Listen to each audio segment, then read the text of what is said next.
And that is why it reminded me of my book, Damn Lies and Statistics, that there is nothing far off.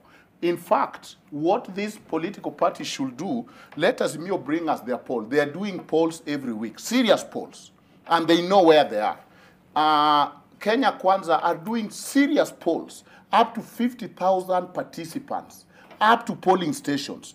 If they could bring us their polls, then we can see the diet they eat every day. But this TIFA and whatever are lullaby here, and nobody is interested in it. You know, Dr. Ojwang here has made some statements, and he has assaulted logic with a lot of success.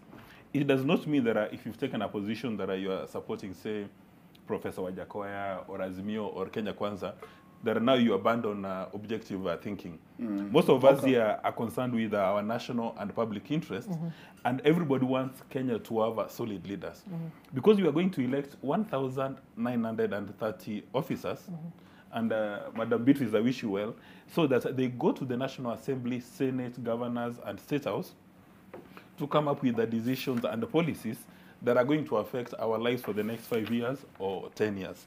So we have got an obligation to be honest with ourselves and honest to the nation. So one may have taken a particular position, but we still remain honest. And which is why I want to thank the judiciary for being very fast in clearing some of these issues, so that we get candidates who respect Chapter 6 coming up.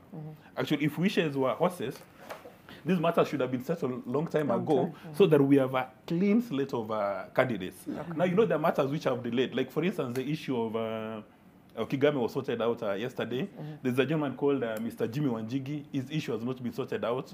So we'd like that people who respect Chapter 6, people who are visionary, all of them are given an opportunity to go to the ballot, so that Kenyans have got a choice. You know, it doesn't matter whether, like Dr. Ojwang, you come from Western Kenya and you love activists. If these activists do not change your socio-economic lifestyle.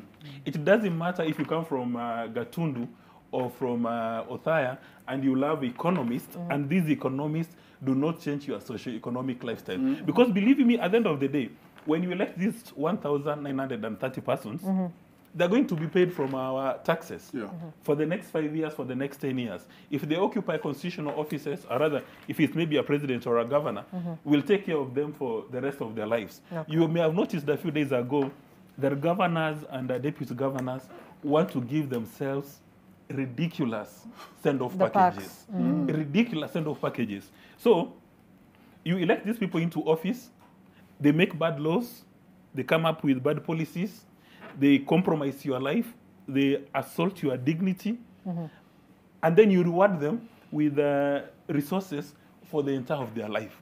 That is what we must ask ourselves, that are we still suffering from this Stockholm syndrome? When are we going to redeem ourselves? So I'd like to advise Dr. Ojwang, and I have no capacity to advise him on issues of law, you do. But he must run away from this thing about an activist or an economist and vote in somebody because they have leadership capacity, because they have competence and capacity. These are the things that are, oh, this guy is from my village, that we used to go to the same river, we attended the same high school. It doesn't work. So we start changing that particular narrative. Yes, Beatrice. And as you make your closing remark as well, just winding up on this particular debate and moving forward on the state of the poor, what should Kenyans be aiming for? I think the most important thing is to ask yourself, what type of a leader would you want to see? And I've said, a leader is not just this politician, and I'm hoping senior here and everyone, if you're in an office, you're the one to transform that office. It's not just the politician, because the politician will come and give you the law. Then you move with the law now to implement it. You have to understand that if you want to see a good government, and I have said this many times, it's the person in that office that changes that institution. It's not about the institution or they have law. You can have very good laws, which we have today in our country. But look at where we are. As leaders, we have used the same law to make sure people are suffering instead of benefiting and even enjoying the same laws that they think, oh, this is a very progressive constitution. If you tell Kenyans that, they will tell you, we are better off with the old constitution now. The only thing that makes them now feel this is a progressive constitution is when they look at devolution. But then the question now would be, who are our next governors coming in? After 10 years, have we really analyzed and looked at the challenges we faced in those 10 years? Have we agreed that counties are unique and that this blanket of where you just take counties to be the same should stop, and we start looking at counties per their uniqueness, their strength and their weaknesses. And so for the leaders who are coming in, for Kenyans who are looking at leaders, if you are looking at leaders who know politics, who can speak so well, then we are back in the same challenge. You'd rather even get the one who does not understand that politics, but is able to ask himself, I am supposed to enter this office and transform what I have said, implement. Those are the leaders who will help this country. All right. Very quickly, Dr. Ojwang. You know, somebody have accused lawyers of being more interested in how the cake is divided than how to create it.